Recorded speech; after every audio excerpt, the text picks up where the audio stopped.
Assalamualaikum warahmatullahi wabarakatuh. Bagaimana kabar kalian semua? Anak-anakku kelas 5 yang hebat. Kita berjumpa kembali dengan PGRI Tulungagung dalam pembelajaran cerdas tangkas.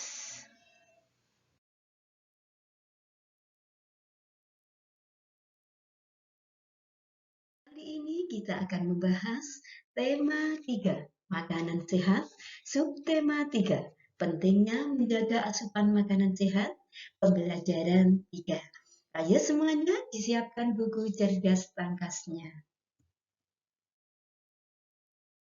Pada pembelajaran 3 ini ada 3 muatan yang akan kita pelajari, yaitu muatan bahasa Indonesia, muatan PPKN, dan muatan IPS. Kita bahas dulu muatan bahasa Indonesia, KD 3.4 dan 4.4. Kali ini kita akan membahas tentang iklan layanan masyarakat. Iklan layanan masyarakat adalah iklan yang menyajikan pesan-pesan sosial yang bertujuan untuk meningkatkan kesejahteraan masyarakat dalam bentuk informasi, himbauan, dan pendidikan kepada masyarakat secara luas. Untuk lebih rincinya, tujuan dari pembuatan iklan layanan masyarakat adalah 1. Menghimbau masyarakat untuk merespon secara positif terhadap pesan yang disampaikan. 2. Mengenalkan program atau kegiatan pemerintah yang berkaitan dengan hal-hal sosial. 3. Meningkatkan kesadaran dan solidaritas masyarakat terhadap suatu isu sosial. Dan yang keempat, mengubah perilaku masyarakat yang cenderung melanggar peraturan atau menyalahi norma yang berlaku. Iklan layanan masyarakat sangatlah penting, baik bagi pemerintah maupun masyarakat. Karena iklan memiliki fungsi yang beragam. Berikut beberapa fungsi iklan layanan masyarakat adalah 1. Sebagai sarana informasi. 2. Sebagai sarana pendidikan. Dan yang ketiga, sebagai pengingat. Nah, setelah kalian mengetahui tentang iklan layanan masyarakat, ayo amatilah iklan berikut ini. Berdasarkan iklan tersebut, jawablah pertanyaan berikut. Apakah jenis iklan tersebut? Jelas jenisnya adalah iklan layanan masyarakat. Tuliskan informasi dalam iklan tersebut.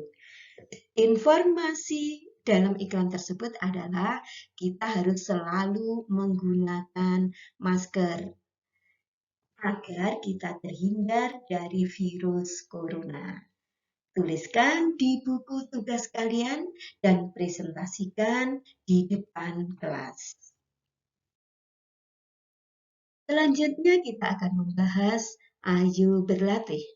Ayo mengerjakan soal-soal berikut ini dengan benar. 1. Orang banyak tertarik berbelanja di supermarket karena adanya A. Budaya modern, B. Adat istiadat, C.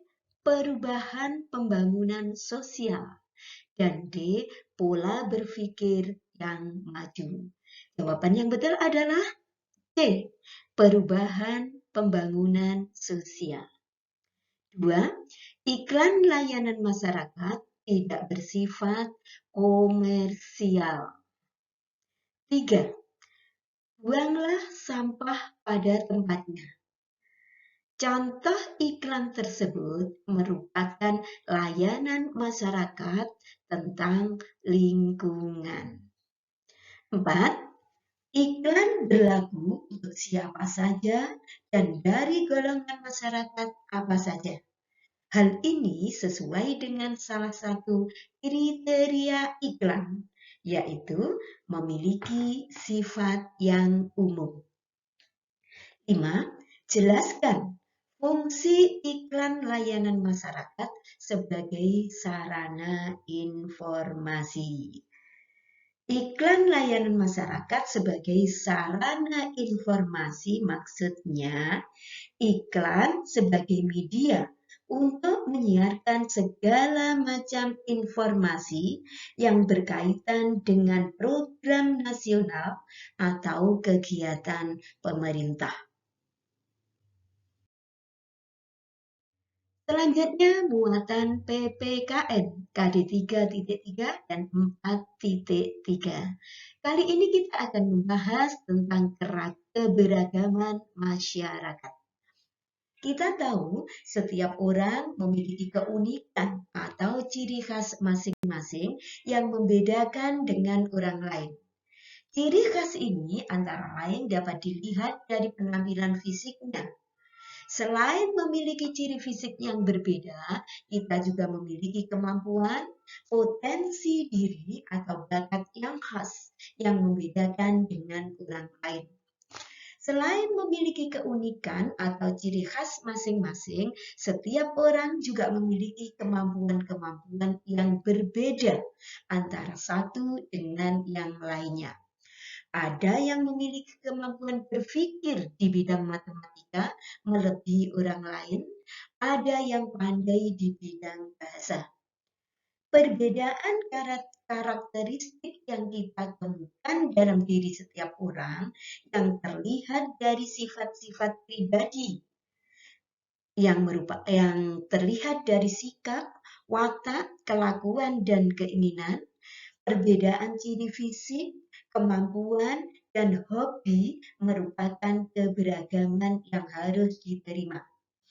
Keberagaman itu akan saling memperkaya dan saling melengkapi satu sama lain, sehingga dapat terwujud harmonisasi dalam kehidupan keluarga maupun kehidupan bermasyarakat.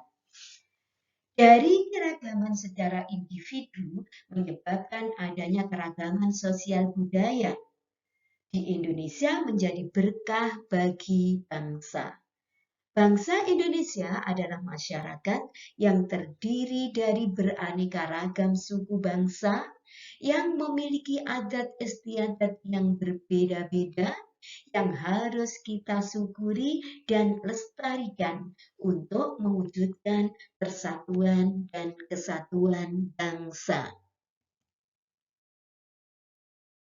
Nah, tugas kalian pada kegiatan 2 adalah marilah kita belajar tentang keberagaman. Sebuah keluarga biasanya terdiri dari ayah, ibu, dan anak-anak. Coba perhatikan Anda dengan saudara kandung. Temukanlah persamaan dan perbedaan dari segi fisik. Tulislah hasil pengamatan kalian dalam kolom berikut. Bagaimana matanya? Bagaimana rambutnya, bagaimana hidungnya, bagaimana warna kulitnya, bagaimana bentuk wajahnya, sama atau berbedakah kalian dengan saudara-saudaramu? Selanjutnya kita akan membahas ayo berlatih. Ayo mengerjakan soal-soal berikut ini dengan benar. 1. Salah satu cara menghargai keberagaman agama yang ada di Indonesia adalah A. Bermain dengan teman yang seagama saja. B.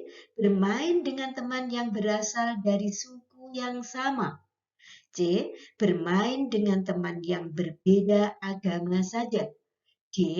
Bermain dengan teman tanpa membeda-bedakan agama. Jawaban yang betul adalah D. Bermain dengan teman tanpa membeda-bedakan agama. 2. Walau memiliki banyak keberagaman dan perbedaan, namun bangsa Indonesia tetap bersatu seperti dalam semboyan Bhinneka Tunggal Ika. 3. Dalam menjaga keberagaman budaya yang dimiliki bangsa Indonesia, kita harus menerapkan sikap toleransi. 4. Faktor fisik yang mempengaruhi keragaman budaya di Indonesia adalah kondisi geografis. 5. Sebutkan 3 cara yang dapat dilakukan oleh seorang anggota masyarakat, khususnya kita sebagai generasi muda dalam mendukung kelestarian budaya. Yang bisa dilakukan oleh generasi muda antara lain, 1. Mau mempelajari budaya kita. 2. Ikut berpartisipasi dalam kegiatan pelestarian budaya. Dan yang ketiga, mencintai budaya sendiri tanpa merendahkan budaya daerah lain.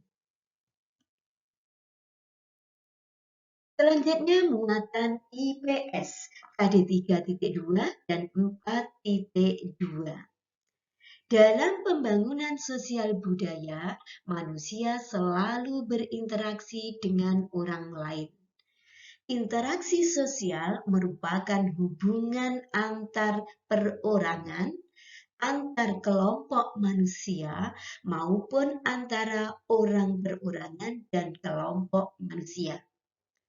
Berlangsungnya suatu interaksi sosial didorong oleh beberapa faktor, antara lain faktor sugesti, yaitu faktor pengaruh yang dapat menggerakkan hati orang.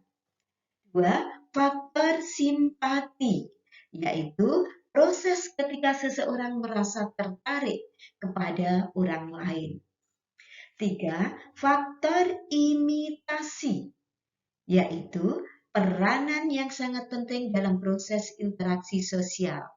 Imitasi ini dapat mendorong seseorang untuk mematuhi kaidah-kaidah dan nilai-nilai yang berlaku. Sedangkan yang keempat adalah faktor identifikasi. Identifikasi ini adalah faktor yang mempengaruhi interaksi sosial sebagai akibat adanya imitasi dan sugesti. Pada identifikasi, sifat ingin menjadi sama dengan orang lain akan membentuk kepribadian yang melekat pada seseorang. Proses identifikasi dapat berlangsung dengan sendirinya maupun dengan disengaja, karena seringkali seseorang memerlukan tipe-tipe ideal tertentu di dalam proses kehidupannya. Walaupun dapat berlangsung dengan sendirinya, proses identifikasi berlangsung dalam suatu keadaan di mana seseorang yang beridentifikasi benar-benar mengenal pihak lain sehingga pandangan, sikap, maupun kaidah-kaidah yang berlaku pada pihak lain tadi dapat melembaga dan bahkan menjiwainya. Nah, tugas kalian pada kegiatan 3 adalah carilah informasi mengenai contoh dari pembangunan ekonomi, sosial, dan budaya di daerah sekitarmu. Identifikasilah pembangunan tersebut pada buku tugasmu. Lalu presentasikan di depan kelas. Selanjutnya kita bahas ayo berlatih. Ayo mengerjakan soal-soal berikut ini dengan benar. 1. Pengaruh yang dapat menggerakkan hati orang adalah A. Simpati, B. Sugesti, C. Imitasi, D. Identifikasi. Jawaban yang betul adalah B. Sugesti. 2. Faktor yang mempengaruhi interaksi sosial sebagai akibat adanya imitasi dan sugesti adalah identifikasi. 3. Faktor simpati yang utama adalah ingin mengerti. 4. Suatu proses ketika seseorang merasa tertarik kepada orang lain disebut simpati. 5. Mengapa faktor imitasi mempunyai peranan sangat penting dalam proses interaksi sosial? Karena imitasi dapat mendorong seseorang untuk mematuhi kaidah-kaidah dan nilai-nilai yang berlaku. Nah, demikian tadi pembahasan tema 3, subtema 3, pembelajaran 3. Semoga bermanfaat. Terima kasih, sampai jumpa di video pembelajaran berikutnya. Saya akhiri, wassalamualaikum warahmatullahi wabarakatuh.